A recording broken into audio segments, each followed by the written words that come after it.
పాలించి చూసినాడు. అలా అలా ఓంకారం దాల్చినారు. ఆ ఓంకారంలో ఈ అమ్మవారు జగజ్జనని పంచాక్షరి లోకానికి లోక మాత్రము 16 ఏళ్ళ పడిచి ఎవరంతా ఈ అమ్మవారు పుట్టినారు. 12 అర్థంలో 12 ఆయుధాలు పట్టుకుని సోలముఖ చేత గజా సోలముఖ చేత రాక్షసును వధించడం, రామబాణము చేత దుష్టుని శిక్షించడం, ముట్టుకోవడం చేత అరచేతి పల్లెకి అమర్చో కర్ర నిమ్మకొండం చేత నిలువు రక్తము చేత కుంకుమరిణం చేత 12 అర్థంలో 12 ఆయుధాలు మాత్రం స్థానం పట్టుకుని ఈ అమ్మవారు మహాతో కలిగి పుట్టినారంట. మాత్రము ఈ అమ్మవారికి మాత్రము ఎన్నో దండము ఉన్నదంట. ఈ ఆకాశాన్ని ఉన్నది ఈ అమ్మవారు. అమ్మవారు ఈ పేరు మూడో పేరు ఏదో చెప్పురా. ఎప్పుడైతే ఈ అమ్మవారు జన్మించినాదో ఆ అమ్మవారు తీసుకున్నారట. నరుడు నారాయణుడు కంటికే కానలేకపోయినారు.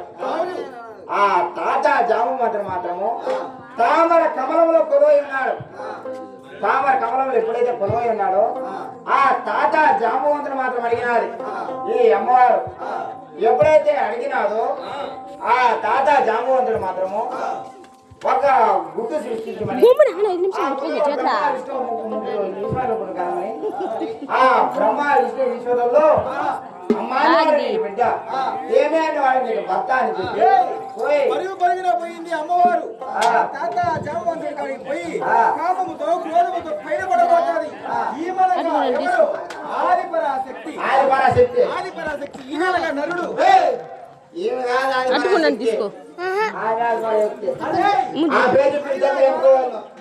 మైలు ముగ్గులు ఈ పేరు చెప్పి ఆదిపరాశక్తి అనగా ఈవి.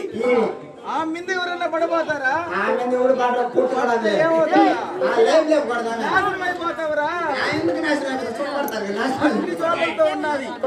ఆ తాత జాంబవంతుడు భయపడి నువ్వనగా పెండి నెమలి అవతారం ఎత్తు అన్నాడు అమ్మవారిని. నేననగా పోదు నెమలి అవతారం ఎత్తుతా. అది ప్రకారముగా అండమనగా పిండమనగా ఒక గుడ్డు. ఆ గుడ్డులో ముల్లోకాలు ఎన్ని జనులు ఉంటాయిరా?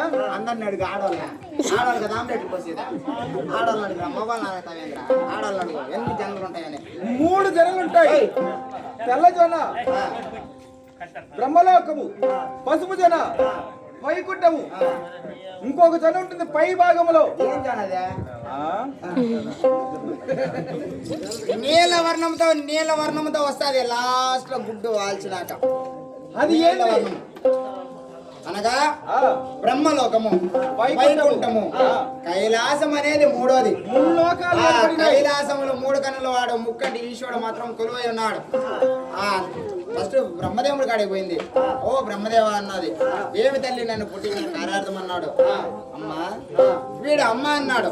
వీడు మనకు బిడ్డతో సమానం అని చెప్పి వైకుంఠం పోయినాడు.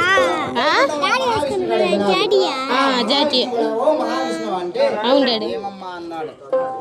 అమ్మాయిని వాడి బిడ్డతో సమానం అని బ్రహ్మదేవుడు వదిలి శివుడి దగ్గరికి వచ్చినది. శివుడి దగ్గరికి వస్తే ఏ బామా అన్నాడు. ఏ బామా అన్నప్పుడు ఇతనే మనకి సరైన భర్త అనేసి అప్పుడు పైన పడిపోతాది. ఆ శివుడికి కూడా అప్పుడు ఎటువంటి ఆయుధములు లేవు. పరుగున చేతిలో కులము లేదు, నుదుట త్రినేత్రము లేదు, చేతిలో కపాలము లేదు. పరుగున పోతే అమరమధ్యంలో తాత జాంబవంతుడు ఉన్నాడు. ఆ తాత జాంబవంతుడు పరుగున పోతే అయ్యా దేవుడు మహిమో నా మీద పరుగున వచ్చి పడుతున్నది, నా మీద పడుతున్నది, నేను వశమైపోతానేమో అని ఆ తాత జాంబవంతుడు కాడి చెప్తే అప్పుడు తాత జాంబవంతుడు చెప్తాడంట. ఆ అమ్మవారిని నువ్వు ఏమడుగుతావంటే 3 సోషులు అడుగు. ఒకటి త్రినేత్రము, రెండోది శూలము, మూడోది కపాలము. ఈ 3 నువ్వు తీసుకొని ఆ అమ్మవారి మీద రక్తము కట్టితో తెలుగు మీద పెడితే అంటే పశుమైపోతుందంట. ఆయన్ని ఏం పెడితే పశుమవుతుంది లేదు నాకు తెలియదు కానీ ఏం పెడిందంటే ఆయన పశుమైపోతాడు. అది ప్రకారంగా పేరేం పేర్రా ఆయన పేరానా మా ఇంటికాడ మిరప చెట్లు పెట్టినాం ఆ దాంట్లో ఉన్న దిష్టి బొమ్మలు చూడ అది ఎంత చెప్తాను మర్యాద పేరు చెప్పు అనా వీనెవరంటావా ఇతనే ముమ్మన పోయాడంటారు ఊర్లో నీ గెంజి కూడా పోయి నేను గెంజు కాకపోతే పోరా తెల్లటి ఇడ్లీ తెచ్చుకొని తింటాం కానీ గెంజికి ఆశపోయినావు ఈయన పేరు మూలకాల ముమ్మని పోయాడు మూడో కాలు ఆడరు రెండు కాలు మూడో కాలు అంటావా అటు సంగరాత్రి వేళ ఇటు సంగరాత్రి వేళ రాయిగాని రేలో జాముగాని జాములో వస్తుంది మూడో కాలు అంటే అది తప్పు కాదు 60 ఏళ్ళు ప్రాయం ఉండిపోయినాక నువ్వు ముందు తీసుకో సీరో సగం ప్రాయం వెళ్ళిన తర్వాత ఆ 60 సంవత్సరాలు నిన్నప్పుడు ఊతకర్ర వస్తా చూడు అదే ఆడవాళ్ళకి కానీ మగవాళ్ళకి కానీ మూడో కాలు అంటారు మూడో కాలు అనేది ఊతకర్ర అనగా మూడో కాలన్న ముమ్మన పోయిన ఎప్పుడైతే మాత్రము ఈ రోజు అనగా మాత కొలుపులు మైలు తిరుపులు అనేసి పక్కల 4 ఆవులు తెలుసు అమ్మవారికి కొలుపు చేస్తా ఉంటాయి ఎప్పుడైతే కొలుపు చేస్తారో మైలు ముక్కు వేసినారు అమ్మవారి కుమ్మాలు ఆరిపోసినారు ఎప్పుడైతే ఆరిపోసినారు గొడవ ఇప్పుడు నీకు వారికి పెళ్ళి అయితే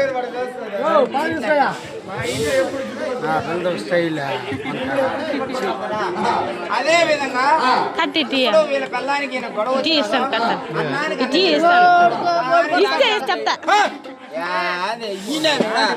ఎప్పుడో ఒకసారి చేసుకుంటా ఏం చెప్తున్నా అది విను మళ్ళీ అడుగుదు మమ్మల్ని కూడా కానీ విన్నా మూడు కాళ్ళ ముమ్మన్న పోయాడు ఊర్లో కూర అన్నానికి అన్నవీరు దాహానికి పాలు గ్రామంలో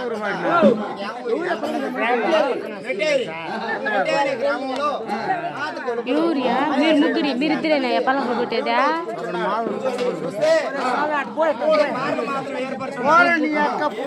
పనివాడి బాల నాతమ్మ బాల పోతురాజు బాల 3 బార్లు ఏర్పరిచి ఉన్నారు 2 బార్లు దాటినాడు ఆ 100 రూపాయలు గప్పని ఆడినాడు ఆ చేత ఈ చేత ఆ చేత ఈ చేత తింటా ఉన్నాడు అది సరానింది అప్పుడు కదిలిపోయినాడు అమ్మవారు చూసినది మళ్ళీ రెండోసారి వచ్చినాడు రెండోసారి ఎప్పుడైతే వచ్చినాడు ఆ అమ్మవారు మాత్రము ఇప్పుడు పోయినాడు మరి నాడు వస్తాడని చెప్పి ఆ గవల దర్శనం చేతులను పెట్టుకొని ఎప్పుడైతే గప్పని ఆరిపి ఆ చేత ఈ చేత కుటుంబం తింటున్నాడు ఈ 3 కాళ్ళ ముమ్మన్న పోయిన మాత్రము ఆనాడు తాడులు లేకుండా పగ్గాలు లేకుండా బరుగున మాత్రం అమ్మవారు వస్తా ఉంటే ఆనాడు తాడులు లేవని నడలో ఉన్నది గవ్వల దర్శనం తీసి ఈ 3 కాళ్ళ ముమ్మన్న పోయేది మాత్రం బంధించాలనుకుంటుంటే అమ్మవారి తరవును ముమ్మన్న పోయాడు పరిగెత్తును అమ్మవారి తరవును ముమ్మన్న పోయాడు తరవును ఎప్పుడైతే ముమ్మన్న పోయాడు పోయేసి చింత చెట్లు ఎక్కినాడు సిగ్గు కోసుకొని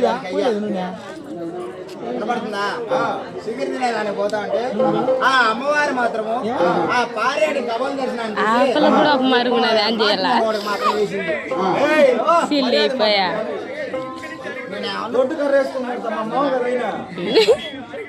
ఎర్ర నీకు బంధువులు ఎప్పుడైతే మాత్రం దర్శించినాడో ఇప్పుడు ఒక ఆవు పోయి ఒక చేలో మేస్తే బంది గట్టి బంది ఇచ్చాలా పదుల బంది అంతా రేయి బంది అంతా పదుల బంది 30 రేయి బంది 40 శబాష్ అనా చుట్టూ బంధువులైనా చుట్టూ వర్గాలైనా కడుపులో పుట్టిన బిడ్డైనా అన్ని తల్లిదండ్రులైనా ఇచ్చి బంది పిచ్చుకోవాలా ఆనందమే ఆనందమే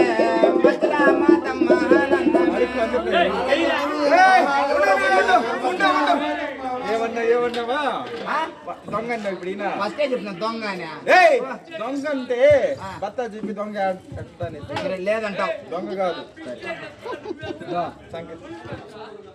సాంకేత బాక వాసన నేను చచ్చిపోతాను సాంకేత బాక నీకు డైరీ మిల్క్ చాక్లెట్ తీస్తా ఆశ ఎత్తా పైకి ఎత్తాయో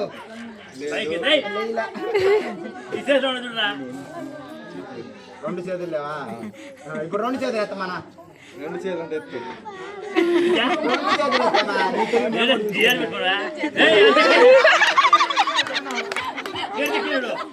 లేదా ఏయ్, ఏయ్, వీడు దొంగ కాదన్నావు నువ్వు.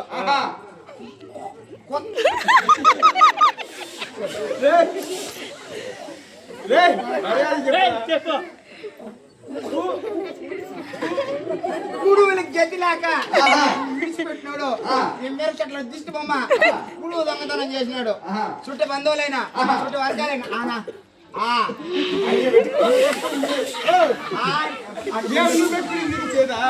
చుట్టూ బంధువులైనా వర్గాలైనా బంధించే బంధించే బంధించుకోవాలా డబ్బులు రూపాయి టైం వస్తుందా? నాకు అది లేదు మా ఇంకా మధ్యలో ఉంటాయి పోయో డబ్బులకి రాబోద్దు డబ్బులు లేదు